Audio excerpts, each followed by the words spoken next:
Go ahead and get started and kick off our last virtual Women in MedTech event of this series. I cannot thank you all enough for all of the support over the last 4 weeks. We've had such an incredible group of people and such amazing support for each of these events. Our speakers have been simply fantastic, and I can't tell you how much I've really enjoyed it.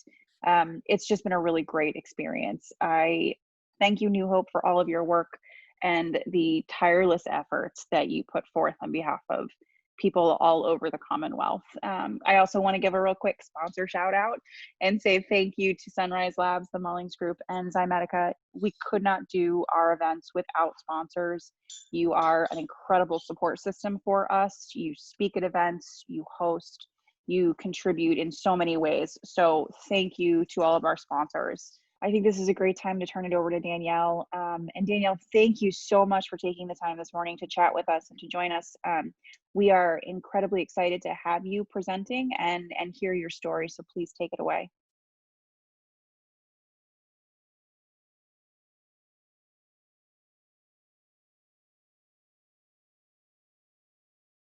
Thank you, Rachel.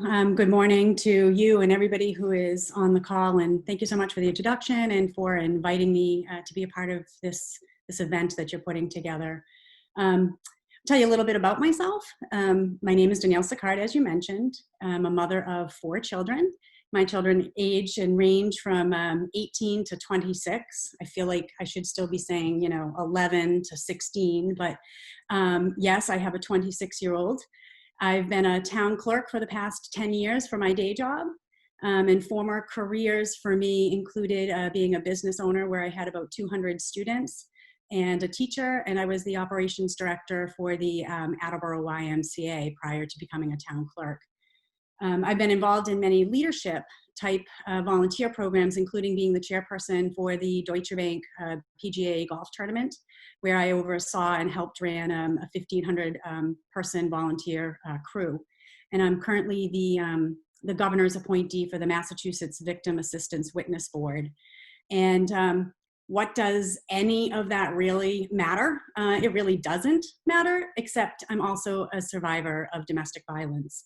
And I think often times society has a different picture of what somebody who is a survivor of domestic violence might look like than the picture that I just painted for you. In our time together this morning, I hope to share my story. I hope to share how it changed my life and how it really has changed my perspective on life. Although I'm generally comfortable with speaking in public, oftentimes when I do speak to this particular situation, I need to take a deep breath and kind of pause for a moment. I still really can't believe this is my life. And quite frankly, I'm usually inside of a room full of people and have the ability to kind of tap into those people and ask them to remind me where I was in my story when the many, many layers of my story sometimes get clouded and confused. So I thank you in advance for kind of patience with me as I tell my story. So my story officially starts 7 years ago on April 4th of 2013. This is the day that my husband attacked me in our home, and my life and my children's life really changed forever on that day. Although honestly, looking back from where I sit now, I can honestly say that, my story started long before that day. I just didn't see it and I didn't know it at the time. So let me just provide you with a little bit of background first. So prior to being attacked, I was approaching my 20th year anniversary with my then husband, and there had been no signs of physical abuse. He had never hit me. There was no incidents in calling the police. There was no courthouses. There was no restraining orders. I had what I thought was just a regular, typical life. We did, however, had been spending the last 6 years of our marriage in marriage counseling. So yes, I was in an unhappy marriage. I had 4 kids. I didn't know how to leave my relationship. We both had great careers. I was then the elected town clerk in our hometown, and he was a veteran who was working with Homeland Security. And quite frankly, I had a big life, and it was hard to kind of walk away. Some of the things I did know prior to that day was that my husband had been stalking me. What I did know was that there were keyloggers on every single computer in our family home. And for those who don't know what that is, Essentially, it's a back file for that records every stroke that you make on a keyboard. And so, you know, think about it, www.facebook.com, you enter your username, you enter your password, you log into your work, you log into anything else. And my husband had access to anything that I would be going on to. And after the attack and the months that followed with an investigation, I come to learn that my wireless network was also tapped and that there were cameras inside of my bedroom. And so it had gone far beyond what I thought were just simply kind of stalking techniques. But I didn't think that I could leave the marriage. And quite frankly, even knowing I had keyloggers, I didn't consider myself a victim. I didn't know that I was in an unhealthy relationship. And I think that sometimes that is striking to people. I can't help now in what I call my post-detox life to believe that this is possible, that I really just didn't see that this was unhealthy and that this was where I was at, and that I was probably in some type of danger in an unhealthy relationship.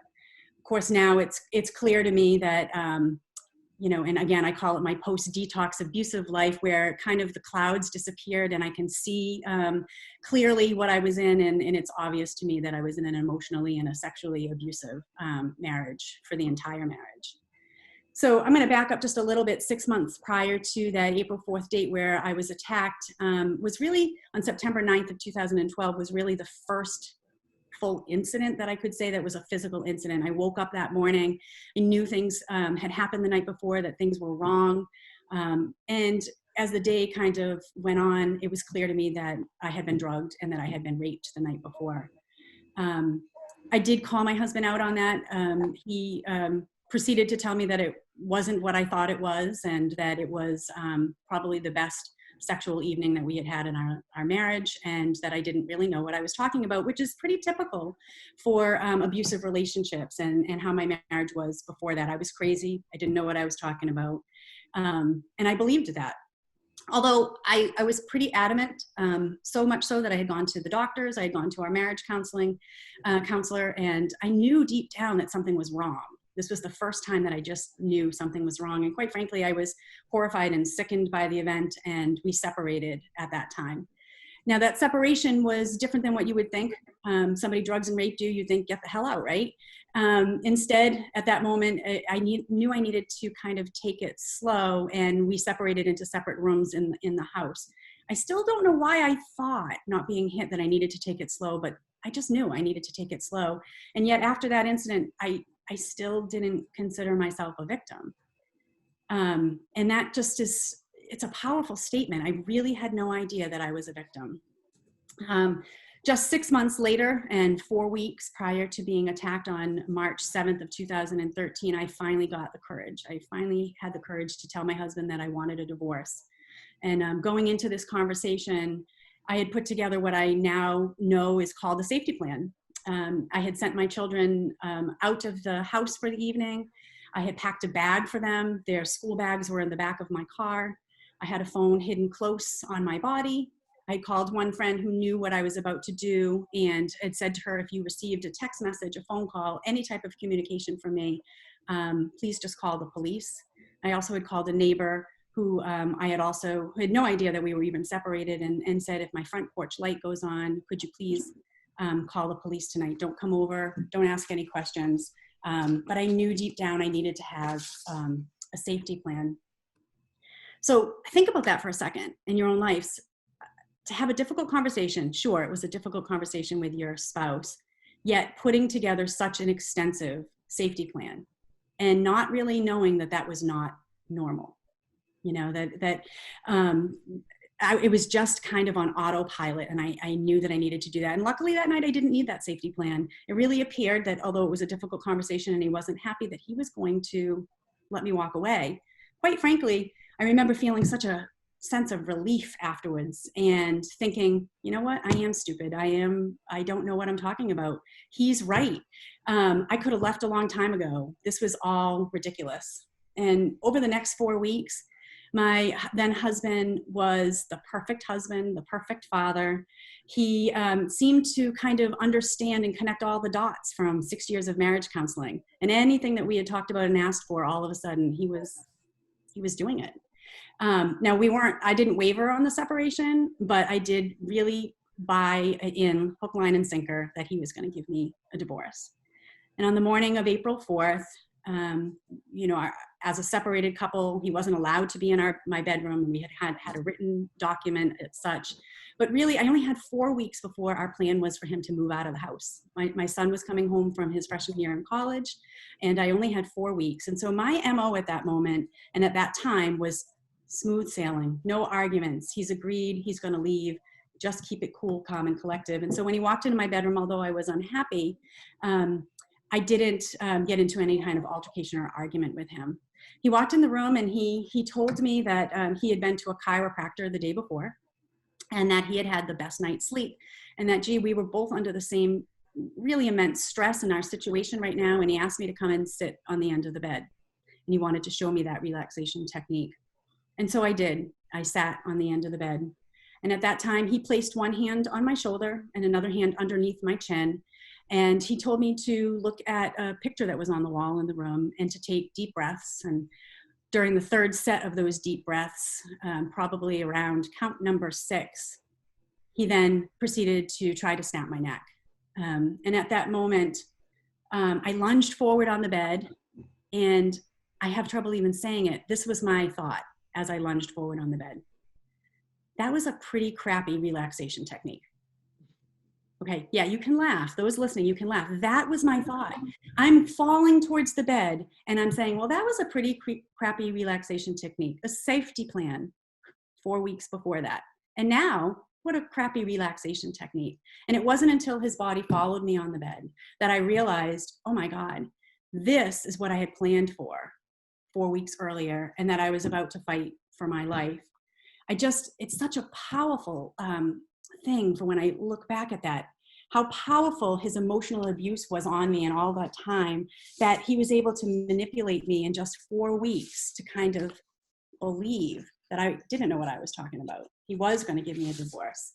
I use that phrase, I'm never going to sit on the end of the bed, often in my life now. It's kind of an everyday thing for me. My takeaway from that was that, I need to trust my instincts. I had an instinct 4 weeks before. And right now, I do trust my instincts, and I care very, very little about whether I look foolish or if I'm wrong. My instincts are powerful, and I'm never going to sit on the end of the bed again. After a struggle which seemed to last forever and probably was more under a minute, we fell to the floor and he continually tried to snap my neck for what again seemed forever. He then went to strangling me. So just before the second time that I passed out, there was a moment where honestly, I knew I was about to die. I stopped fighting. I felt every blood vessel in my eyes pop and every blood vessel in my tongue pop. And I knew that I was about to die, and I stopped fighting and I started to pray. And my prayer wasn't to live because I was so confident that I was going to die. It was to just let me die quickly to stop this pain. When I finally woke up, my husband held me in my home for about an hour and a half after that time. He did rape me on our stairs, and finally he did let me leave. And at that moment I drove to my mom's house, and I have no idea how I was able to drive with my injuries, but I did. I was in 3 different hospitals throughout the day. My injuries were so severe that my tongue was 3 sizes, its normal size, and I was unable to taste anything for 6 weeks. 6 weeks. You couldn't see the whites of my eyes for 2 weeks. They were only black and red.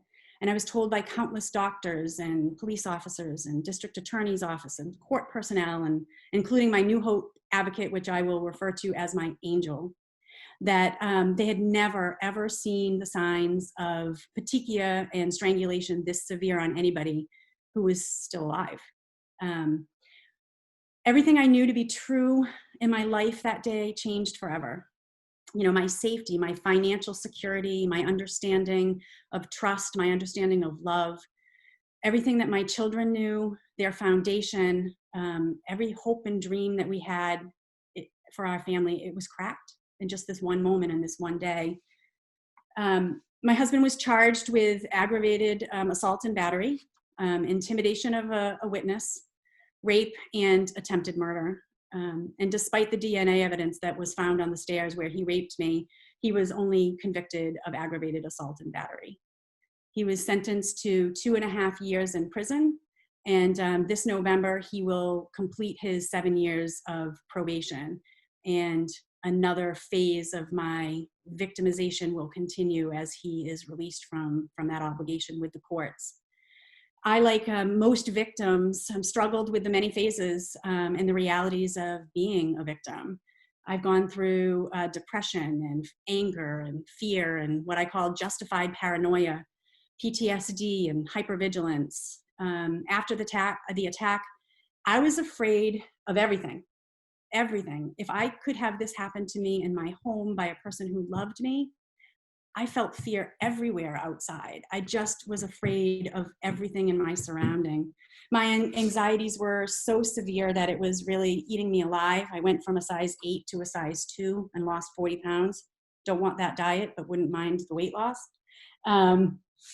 It was a really, really difficult time for myself and for my kids. I thank God that New Hope came into my life at that time and that they provided me the services that I needed to transition into what I consider my post-life. My children and myself benefited from months and months of counseling appointments, well beyond the counseling appointments that they are obligated in their services to provide. They provided me with extensive safety planning services, although I have to say it was one of the most difficult and worst, besides testifying in court experiences going through safety planning. It was an integral part of how I survive now that I needed through New Hope. And they provided me with a court advocate that I already mentioned as my angel, who honestly has stood by me time and time again as my husband continuously takes me back to court for modifications of restraining orders or reduction in child support or anything else that he can bring me back to continue his abuse in this new kind of venue. New Hope was instrumental in helping me learn how to go from being a victim to a survivor. And I will tell you, there are some days that I still am a victim, and there's some days that I'm a survivor, and some days more one than the other. But for the longest time after the attack, I was solely the victim, and they taught me how to live in my new skin in my new life. Over the course of the past few years, I've learned a lot about victimization and the dance that happens between a victim and their abuser. And when you're in an abusive relationship, things just aren't always that bad. There's this cycle of abuse that keeps happening, and you keep believing and you want to believe that things are going to get better. It's easy to believe their lies because it's what you want to hear. You want to hear that things are going to get better and that your family doesn't need to be torn apart. They're really great abusers at confusing their victims to believe that it's their fault. Almost everything in my life was my fault. They're great at frightening them about consequences, finances, threatening to hurt themselves if you leave them, taking your kids away or losing your family, your extended family. They're masters of instilling fear or self-doubt into their victims. It seems that they have this right combination of doing just that while not crossing the line and doing something that is powerful enough for you to tell somebody else without you sounding crazy. I always have a hard time kind of explaining that, but for those of you who are listening who are interested in it, it's called gaslighting, and boy, is it a powerful tool that abusers have and use.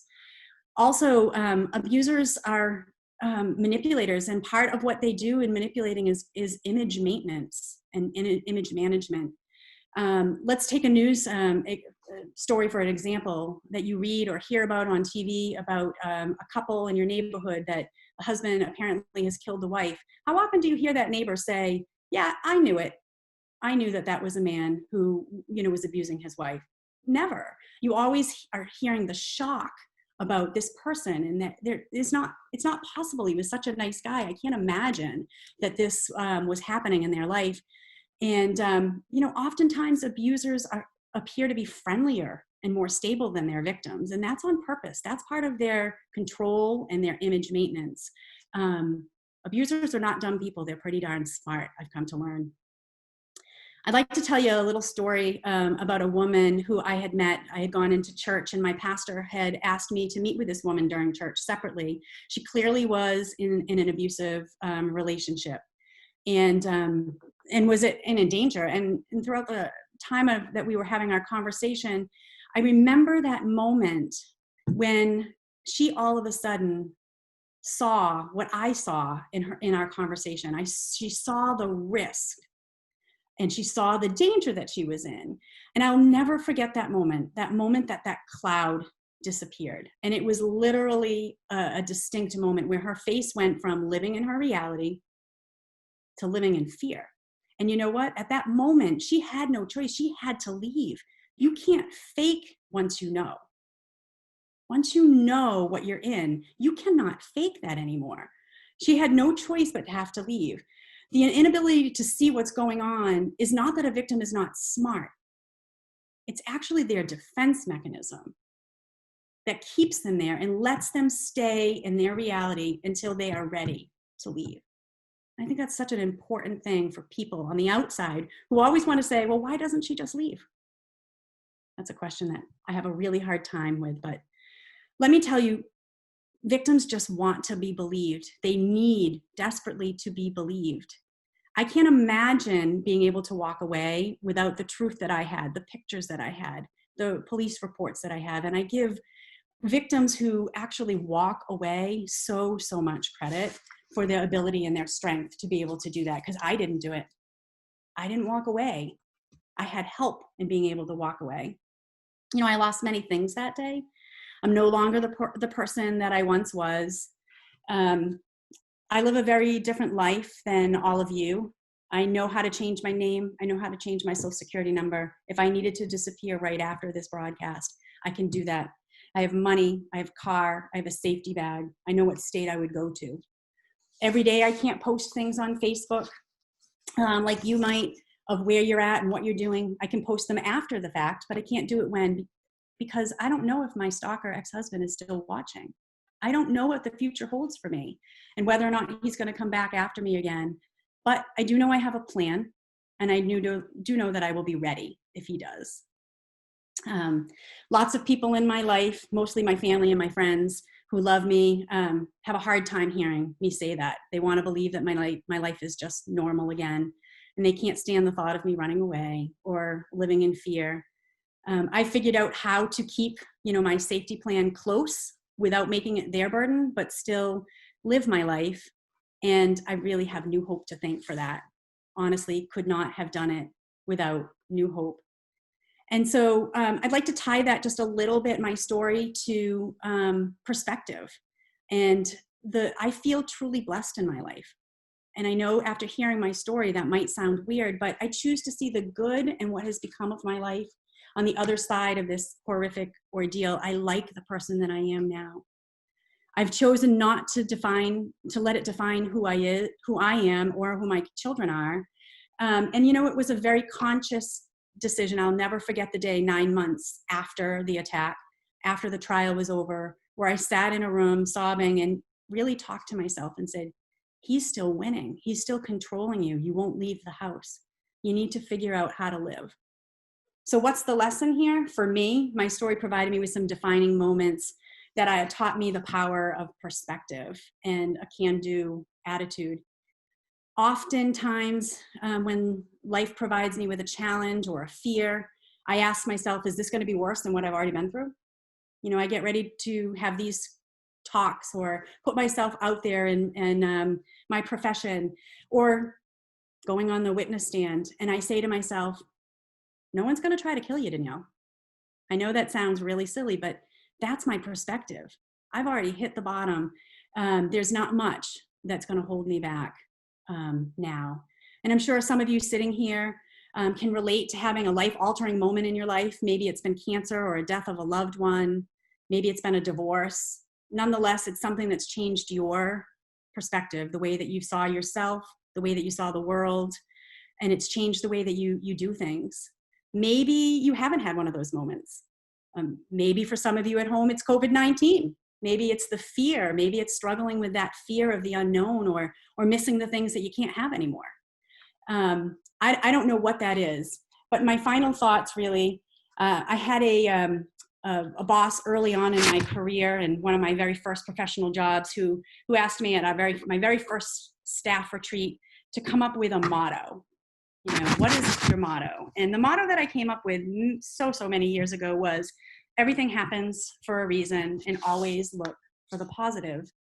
His challenge to us was to find that motto and to use that motto as a guide to run, hard things to handle through in your life. Well, let me tell you, boy, was that tested with this situation, right? And it was so hard to understand in the beginning why this had happened to me. And it was almost impossible to see the positive. New Hope has helped me see that, move into a new light. And quite frankly, I have a grateful heart for my struggles and for the organization such as New Hope, who has provided me with the services and allowed me to learn about the power of perspective. So I really thank you for the time to share my story and to provide you with hopefully some perspective and some things that you can take home with you. Dig down deep. These are tough times for everybody. It doesn't have to be a monumental thing like what happened to me on that day to kind of dig down and say, I really want to change my perspective.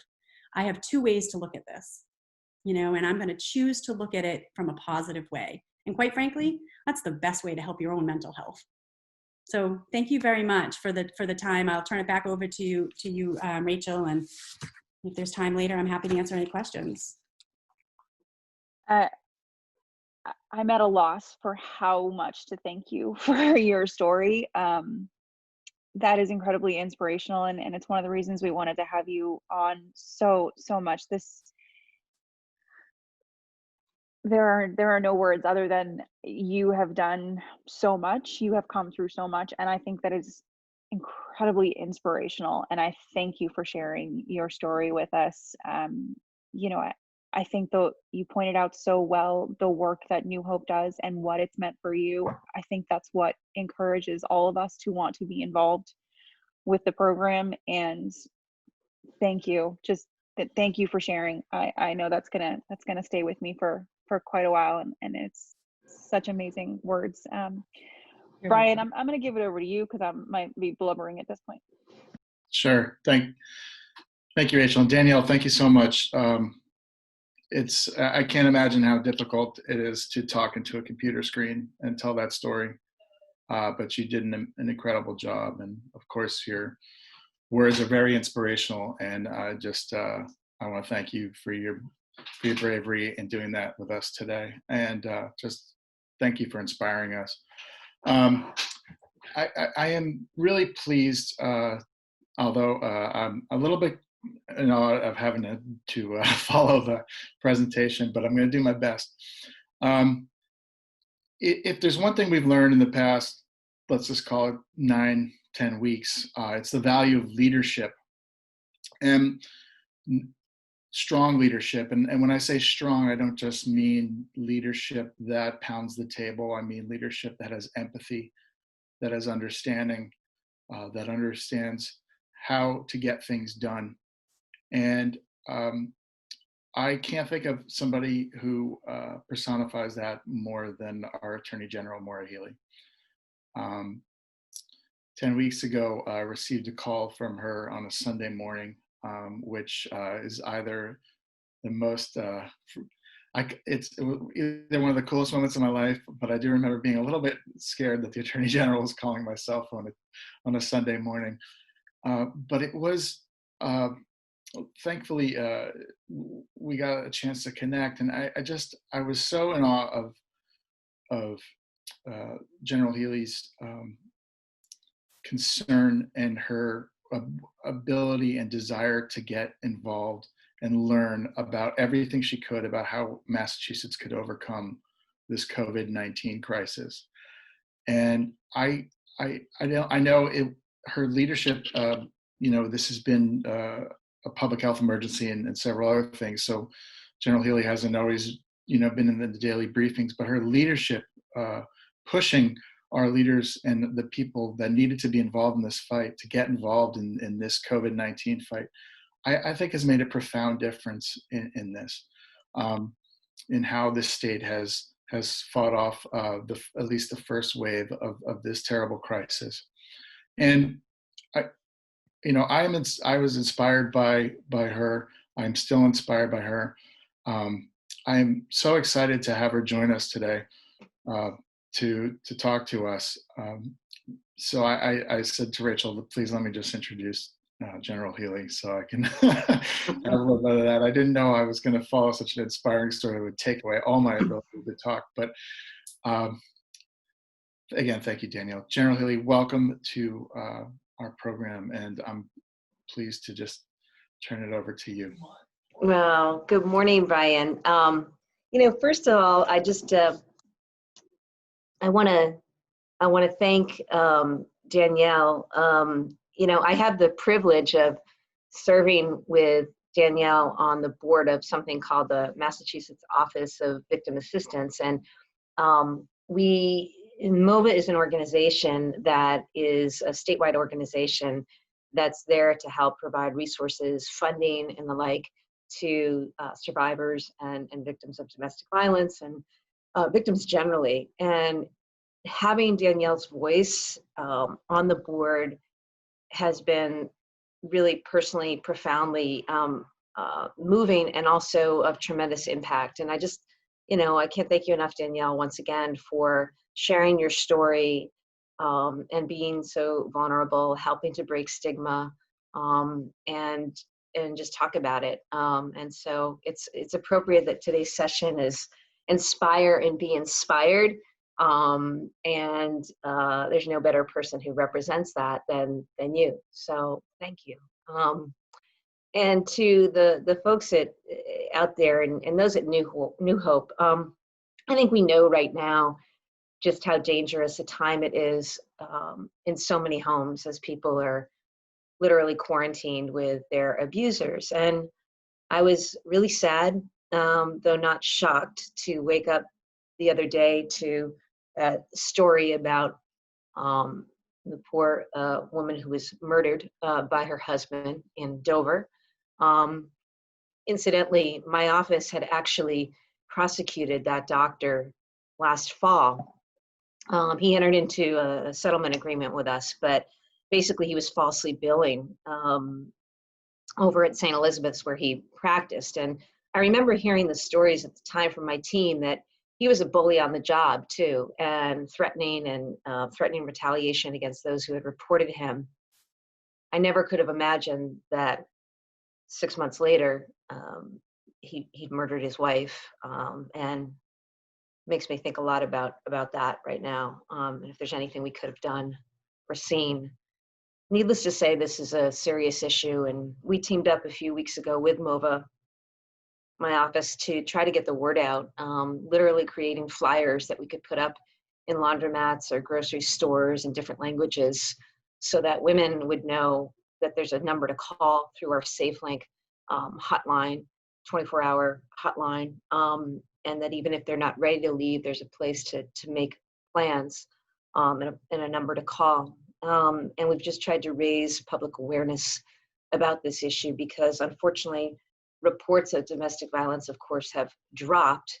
Well, it's probably quite likely that incidents of domestic violence have increased with the stress of all that is happening right now. And again, the fact that people are essentially locked in their homes with their abusers. So, I think everything that is being done to help break down that social isolation, is so important. So this is a time where organizations like New Hope need more assistance than ever. And that's why I'm delighted that when Brian reached out and told me that there was this effort to support New Hope through this virtual series, I was really, really delighted. I just want to talk for a few minutes about, well, a few things, but one observation that I just wanted to make is that I think this crisis has brought to light so many things. And among the things that it has brought to light, including the fact that this disproportionately has affected communities of color and really laid bare some of the disparities in our society, as you see Black and Brown communities, immigrant communities suffering, getting sick, and even dying in numbers greater than the rest of the population. It's also really exposed the role of women. I mean, it is the labor of women that is keeping so much of this going.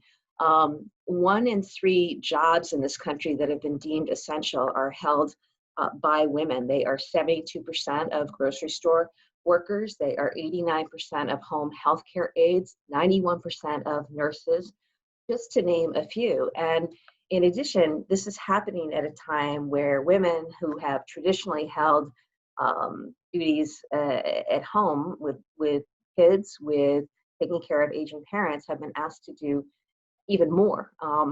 Homeschooling, for example, or thinking about and making sure that their aging parents either have groceries delivered to them, or some have parents in nursing homes. And you know, it's the labor of women in many ways that's keeping so much of the fabric together right now in society. And yet it's also women who are being disproportionately affected. The death rate for women in the state of Massachusetts is actually higher than that of men. And there are different reasons for that, including the fact that women live longer and are in nursing homes. But, you know, around the country, 60% of the people who are laid off are women. And this includes, you know, the fact that Black women are twice as likely to have been laid off right now or furloughed as white men through this crisis. So I just wanted to say that because I think it's wonderful as people, you know, tweet and celebrate our frontline heroes and essential workers. But it's also really important that I think we push leaders in government. First off, elect leaders who are going to stand up and value women in society, and do things like support sick leave and paid family leave, support access to health care, including reproductive health care. All these things matter. So I hope that that's what we see, you know, going forward, is a greater recognition and actually action to do things that will support and take care of women who for far too long have had to live and have been treated in ways that are just unfair and not right. I'll tell you a little bit about, you know, how I come to this. I remember that morning, Brian, and that's hard to believe. I guess it was probably 10 or more weeks ago. Basically, I was really concerned. It was the very start of all of this. And I was really concerned that we just hadn't had a plan or action about this thing called personal protective equipment. 4 months ago, I didn't know what PPE was. Now everybody's talking about it. But I knew that we had a problem here and that we needed to make sure that there was PPE available. And having spent a fair amount of time dealing with the federal government, particularly the last few years, I knew that we weren't going to get much help from the federal government on this. And so one of the things that I was thinking is that, you know, in Massachusetts, we're so lucky to have resources that we have, our amazing hospitals and healthcare institutions, research laboratories, our colleges and universities, and this amazing collection of biotechnology, life sciences, and other entities, including, you know, this wonderful association, MassMedic.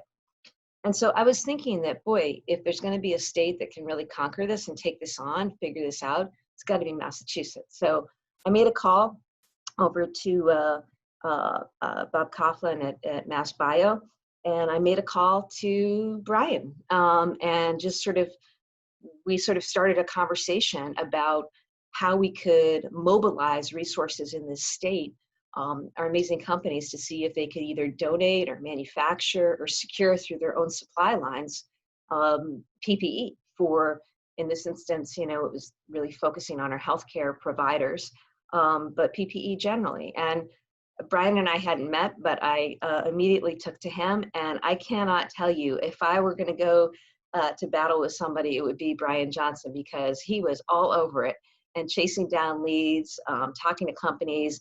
And this was in the early days before the Baker administration had really formalized any plan around that effort. And were it not for Brian, hopping on a lot of those leads and mobilizing those companies, we would not have been where we needed to be in terms of getting some of the supply in. And were it not for the supply, we would have seen far greater numbers of infection and, unfortunately, with that, deaths. So I just really appreciate how we came to know each other, and I look forward to finding ways that my office can work with this organization in the time ahead.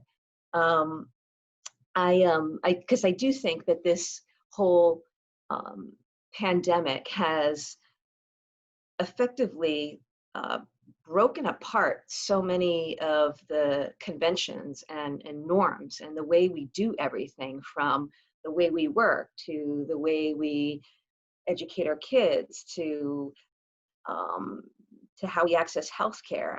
Right now, one of the things that my office worked on very quickly was to help license and make available telehealth, both in the state and across state borders. And I think that's an important effort that is here to stay for the good.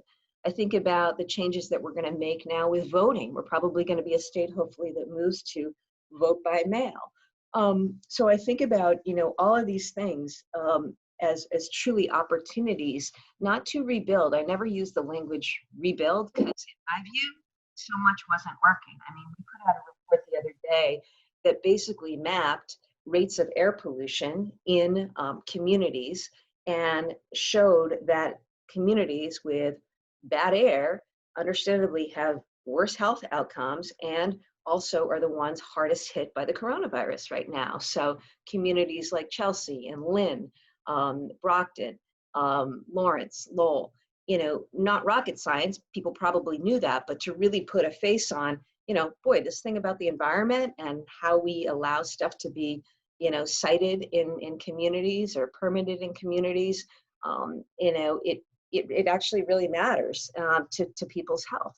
And so I say that because, I think about some of what is inspiring is I think about the potential of this moment where we really have an opportunity to think about better ways to build a society that is more just, more equitable, and works better for people generally. And it's going to take a lot of work, and we had to get through this acute period right now where there's been tremendous heartache and devastation.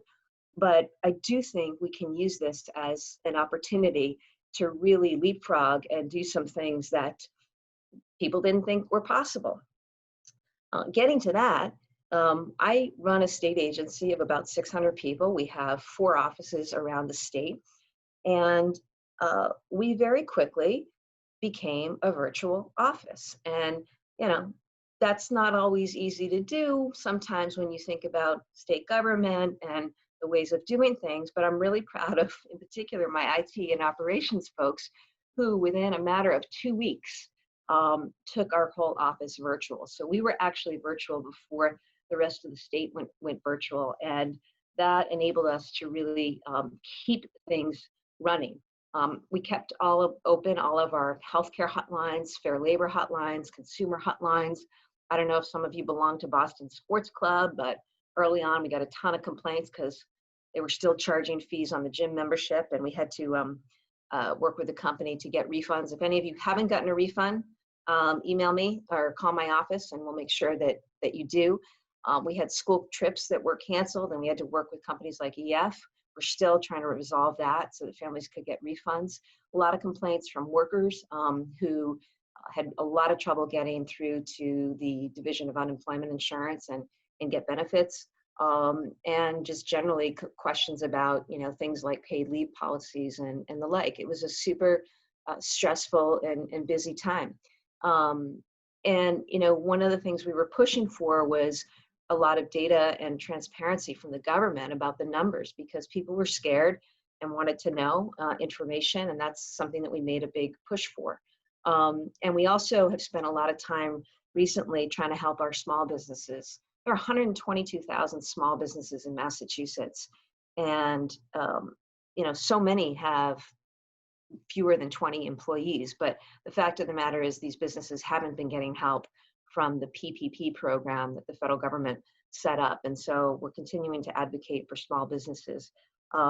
as well. So I just say that a little bit as background to all this. It's a stressful time, a challenging time. It's been a time, though, of tremendous partnership. I think you have seen, you know, government work with the business community, work with even labor organizations, work with NGOs to try to, you know, make things better. Every morning for the last several weeks, I'm on a call with the governor and Secretary Sutters and the heads of the hospitals. I thought it was important several weeks ago that we be speaking. So I texted the governor on a Sunday night and suggested we convene a call the next morning with those folks, and we did. And that's continued every day since. And it's been really important because we get real-time reports about infection rates and, you know, how many ventilators one hospital has, and, you know, do they need to shift over to this hospital? And I just want you to know that's happening every day behind the scenes. And I think it's left us better situated to meet the needs of this crisis. So those are a few things. I just wanted to share with you a couple, 3 stories about things that have really inspired me throughout this time.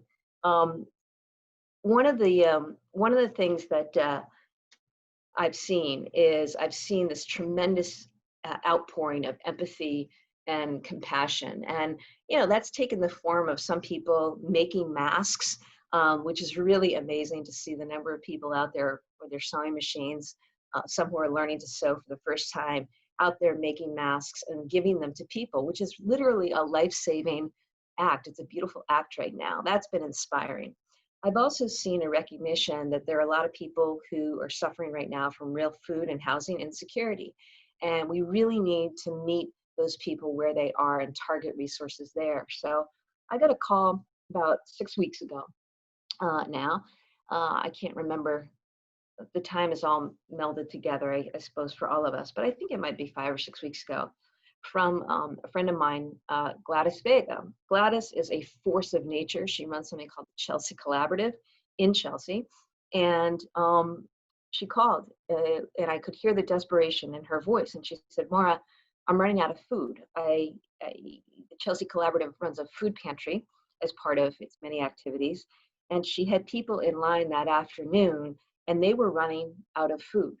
And she also had people in line who were visibly sick, but had nowhere to go because they couldn't go back to their apartments. They were afraid about getting their family infected with the coronavirus. They suspected that they had it themselves, and they really had nowhere to go. And so we had a conversation about, you know, getting the, first off, National Guard in to get more food and supplies, and also to figure out some ways for these folks to have housing.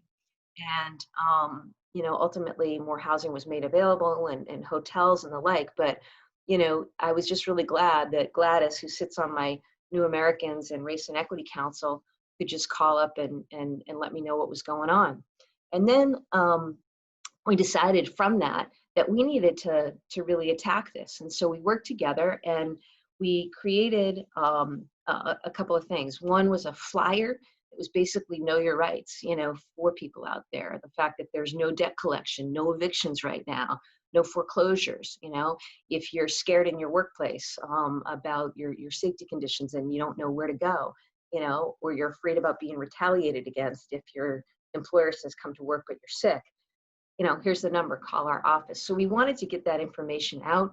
We also wanted to talk to people about going to the hospital, because sadly we started to see people who are afraid to take their kids for vaccinations or just seek care. I remember hearing this story, you know, this woman had, it turns out, really, really bad appendicitis, but she waited because she was afraid of going to the hospital and getting coronavirus, and she ended up getting really septic and incredibly, incredibly sick once she did get to the hospital. So, you know, the other thing is there's a lot of fear, particularly in immigrant communities, that if you show up right now, that information may be collected by the government and turned over to ICE. And we really needed to make known to people, like, that's not what's happening, and hospitals are safe and we'll take care of you.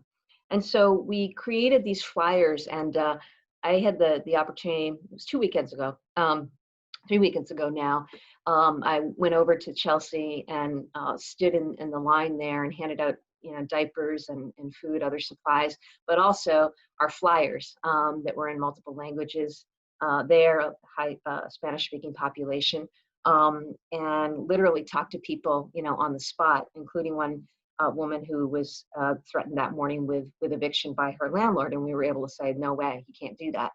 And I'm inspired by people like Gladys, who she's not an elected official, she's not a politician, but as I say, she wields more power and than anyone in that community, and really is such a force for good. And you see these people in this time, like the Gladys Vegas of the world, who make things better in so many ways. Same thing over at Everett Grace Food Pantry. I was over there, and there's a wonderful woman who's organized that, and that's been going on. The lines stretched probably, 5 city blocks. I watched as people patiently stood in line waiting for supplies. And this woman has organized it so they've got a ton of food coming in. She's got the Everett police there who are volunteering their time every Sunday, and it's a really beautiful thing. So that's what I've seen in terms of some real inspirational experiences. I've also seen, the inspiration of our frontline workers. My mom was a nurse and my grandmother was a nurse, and I was afraid of blood, so I ended up going to law school. I'm over that now. And now I kind of wish I had gone in that direction somehow, but I have been so moved, watching people just go to work. I live in Boston, and I took a run the other night, and it was just before 7, so there was a shift change over at Mass General. And I'm coming up Cambridge Street, and there's no traffic basically, except there's a huge line looking to take a left there into MGH. And I realized, I looked in the cars and everybody's in scrubs. And I was like, wow, okay, these are the people who are going into battle. And I just, I teared up. It was really profoundly moving to see them, park. And I got out, I walked up towards the entrance, and I just watched them walk in, and I watched others walk out after their shift. And I think about these workers, and I talked a lot to firefighters, EMS personnel, police, and nurses in the early days, of this crisis. And there was such fear about what was happening on the front lines. I remember the story of one firefighter who, went into a house, and at that time, the state wasn't giving numbers about who was actually infected. So basically, they're going in naked, exposed, without PPE, and it's turned out, of course, that there was a coronavirus infected person in the house, and 3 others were as well. And all of the firefighters, I think there were 3 or 4 firefighters and EMTs who were exposed. Fortunately, none of them got seriously ill, but they had to be quarantined. And the stories of the nurses who've been having to work with reused masks and the like. Sad to see the other day the woman who volunteered to go back as a nurse and died at the age of 61 shortly thereafter from the coronavirus. So that led me and my team to say, we got to do something. And one of the things we did is we created a whole new website. It's called frontlinema.org. And basically, it's a site where if you're a frontline worker, you can go, and just with your mobile phone, we've got really easy to access information about things like if you need emergency childcare. There's a woman on the South Shore right now who's a nurse who wasn't sure how she was going to continue to do her shifts in a Boston hospital while she's got kids at home. And through that, we were able to connect her with emergency childcare. There's information about housing. We worked, my office reached out to a bunch of hotels and got them to partner with us to make housing available to first responders and frontline workers who, didn't want to go back to their homes, but needed a place to stay either in between shifts or to quarantine. And that's happening. Donations from restaurants, right, on free or discounted meals. And there's also a section there, we partnered with MGH health professionals to create a whole section on self-care. And actually, you know what, that's like the most visited category on that website. People really needing, self-care information about, everything from meditation to, mindfulness to, just how to process this trauma that they're living every single day. So I'm proud of the team for that. There was also a component where, I got inspired by seeing these early on, these posters, right? And of kids, who'd made posters thanking our nurses and doctors and mail carriers and the like. And so we wanted to create something where the public could participate. And so if you go to our frontlinema.org website, you'll see that there's actually a place where you can post something on what our hero wall is. And that's been really cool to see. And finally, the last story is this. About 7 weeks ago, I got a call from my first assistant who said that the chief of our enterprise and major crimes division, her mother-in-law, had just passed away in a nursing home from the coronavirus. And so this has happened probably 6 or 7 times where people in my office have lost their mothers or mother-in-laws, it turns out, to this crisis. So I called her, and it was sad. And she said that, they had visited her every day for 10 years, but those visits stopped a while ago. And so she was, of course, alone when she died, and they didn't really have a good way to communicate with her during the time that she was sick. And a week later, she came and she said, I got an idea. How about if we make a tablet available to everybody in a nursing home right now so that they can communicate with their loved one? And I was like, that's great. And she reached out. We reached out to Walmart and a few different companies. We got a bunch of donations, and we've given out about 1,000 tablets now to nursing homes around the state. And literally, some of you may have seen this on the news, people are able to communicate with their loved ones. And, I just thought that was a really beautiful act. She inspired me, by turning something tragic into something that was really positive for others. And if that's a way to bring a little joy and reassurance to families now, that's a really good thing. So, that's just a little bit of what I'm seeing out there. I am so heartened by the collective action and the empathy and the care on display out there, the heroism. And I truly think this is an amazing state where, people can turn tragedy into something really, really positive. And that's our charge. And that's our charge in government and what you should demand of your leaders. And I think that that's what all of us are capable of. So I want to thank you guys for the work you do. I do hope we can see each other in true proximity at some point. But until then, take care of yourselves and your families, and know that the Attorney General's office is here for you in multiple ways. Okay, so take good care. And again, thanks for supporting New Hope.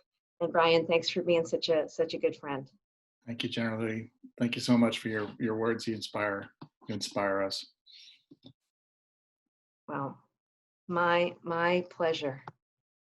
I think that's a great way to sum it up and just say an overall thank you.